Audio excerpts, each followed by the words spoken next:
Estou aqui com Silvana Reia, que é membro efetivo e diretora científica da Sociedade Brasileira de Psicanálise de São Paulo.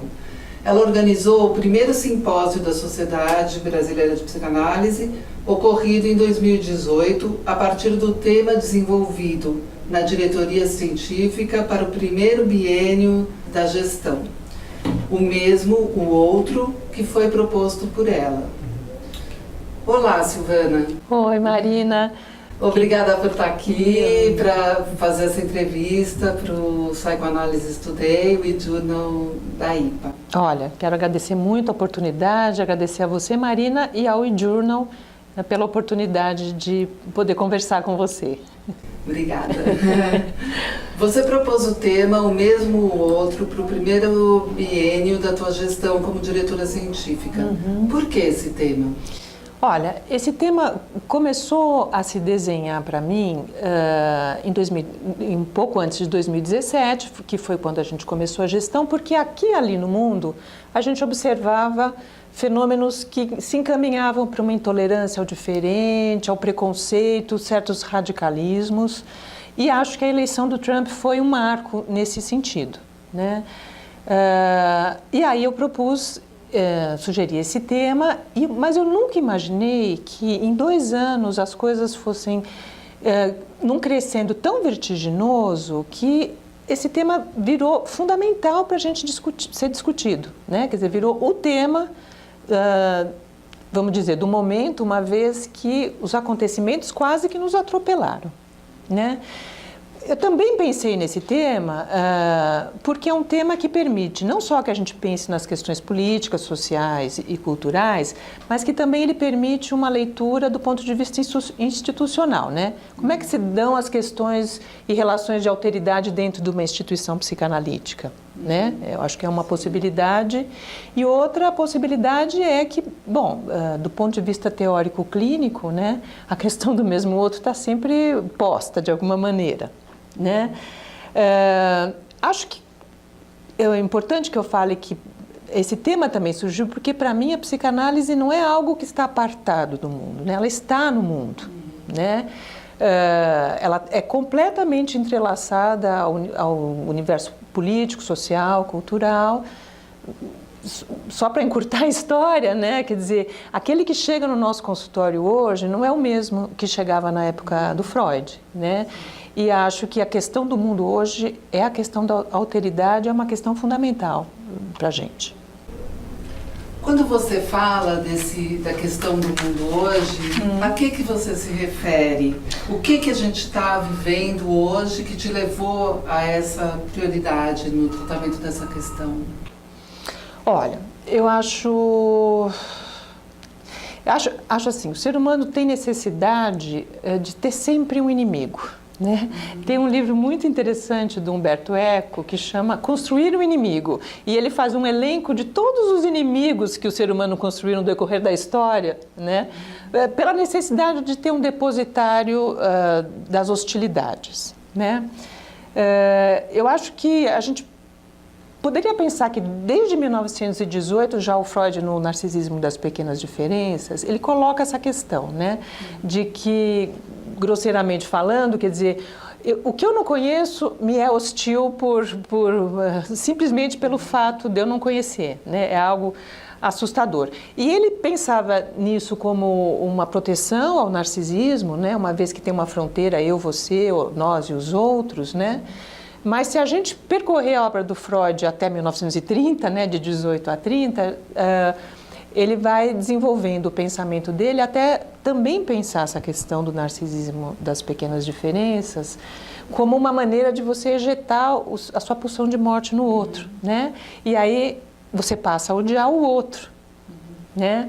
Então, eu acho que esse tema ele é fundamental, né, para a psicanálise, porque, bem, a gente está sempre se defrontando com o diferente, né? Então, a partir de 1930, né, ele vai pensar no narcisismo das pequenas diferenças como um jeito de ejetar a pulsão de morte. Aí eu passo a odiar o outro, né? Isso porque a gente pode pensar o ser humano como uma construção de um edifício cheio de brechas, né? Por onde vai escapando, vez ou outra, a pulsão de morte, travestida de ódio, né? Agora, nos dias de hoje, não é só que a gente tem uma intolerância ao diferente. Eu acho que tem uma especificidade atualmente que é uma intolerância à diferença. Tanto faz quem é o diferente, a intolerância é à diferença.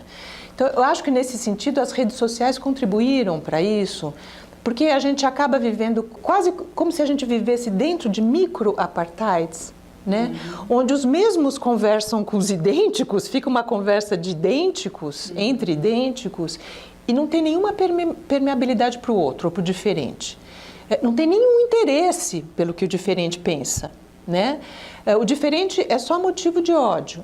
Então, eu acho que, de alguma maneira, as redes sociais auxiliaram a que a gente construísse um ódio ao diferente, negando o estatuto de subjetividade àquele que é diferente. Ele nem é visto como alteridade, muito menos como uma subjetividade legítima, né? Eu acho que é o que a gente vê no mundo de hoje, né?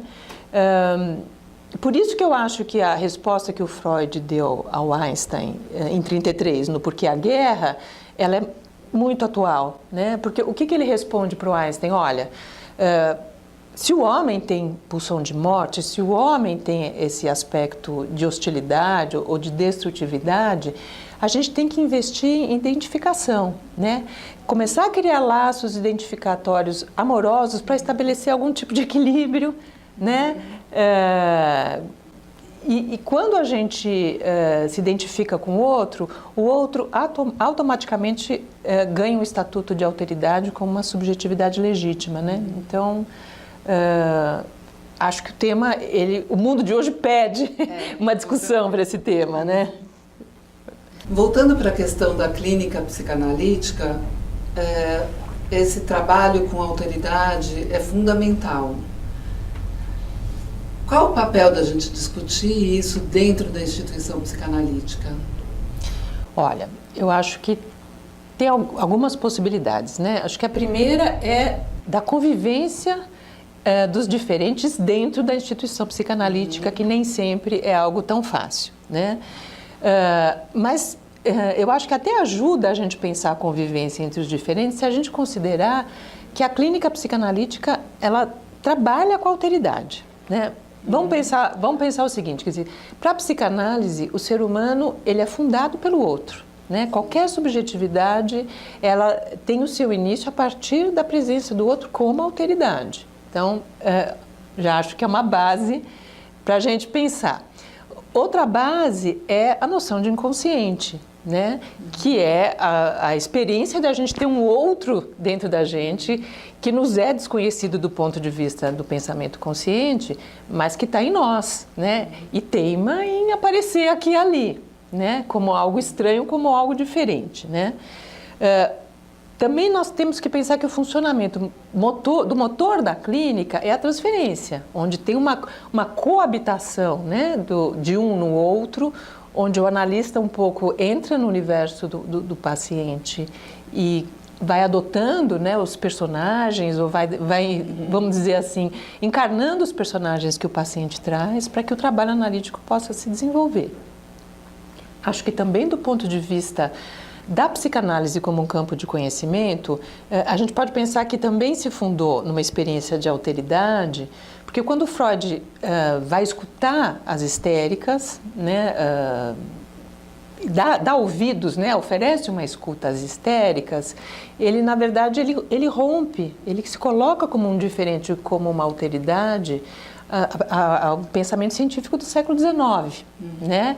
E ele alça a diferença e a diferente, a histérica como diferente, a um lugar dentro, né, do universo psicanalítico, pessoas que não eram consideradas como subjetividades e que eram exiladas em asilos, enfim, manicômios, né? Então, a própria escuta psicanalítica também se fundou a partir da escuta do diferente, né? Que eu acho importante a gente lembrar. Agora, conviver com o diferente é sempre difícil, né? Porque qualquer alteridade está sempre me questionando, né? Está sempre me descentrando, está sempre mostrando para mim, de alguma maneira, aquilo que eu sou e que talvez eu não tivesse percebido, eu não tivesse me dado conta. Quer dizer, a alteridade exige que eu tenha um conhecimento de mim, ou pelo menos um certo conforto em me entender como alguém que tem aspectos diferentes de mim e mim mesmo, que nem todo mundo tem, nem sempre é fácil a gente aceitar, né? Acho que por isso que as relações com o diferente são sempre mais difíceis ou mais onerosas, né? Mas com certeza são as mais ricas, né? Que a gente pode ter, pelo menos é do jeito como eu penso, né? E acho que a psicanálise não pode perder a dimensão que ela tem e sempre teve desde dos seus inícios, que é se colocar como campo de resistência, né? Que eu acho que é o que a psicanálise tem de novo, tem de fresco e tem de revolucionário sempre, né? Conhecer e respeitar o outro nessas diferenças mais radicais é uma questão ética da psicanálise. O que você tem a dizer sobre isso? Olha, eu acho que o mesmo e o outro é um tema que toca profundamente na questão da ética psicanalítica, né? Para a gente escutar o outro, né? Ou vamos supor, aquele que nos chega, né? Para a gente poder escutá-lo, para a gente poder ter uma comunicação, essas fronteiras entre eu e o outro, elas têm que ser permeáveis, porque senão não se dá, né? Essa comunicação. E eu acho que a ética psicanalítica, de novo, está na contramão, né, nos dias de hoje, dessa ética permissiva, hedonista, de autoconsumo, né, que é o que a gente está vendo, né? De novo, eu acho que a psicanálise se apresenta como um campo de resistência, porque é uma ética que ela vai na contramão, né, dessa ética hedonista, consumista, e acho que, na verdade, né, qual é o lugar da psicanálise, né, no momento onde o que vigora são as fake news, ou onde a gente tem uma crise epistemológica, onde o que eu acho, ou a minha opinião ganha um caráter de verdade, simplesmente porque eu penso. Quer dizer, então, eu acho que nós estamos vivendo um momento muito delicado do mundo e muito perigoso, que eu entendo como uma crise epistemológica mesmo, e acho que a psicanálise, com a sua ética, tem um lugar importante para estabelecer essas relações, ou pelo menos para colocar um campo de reflexão para esse tipo de questão. Muito obrigada, agradeço muito a tua participação. Obrigada a você, Marina. Então, até a próxima.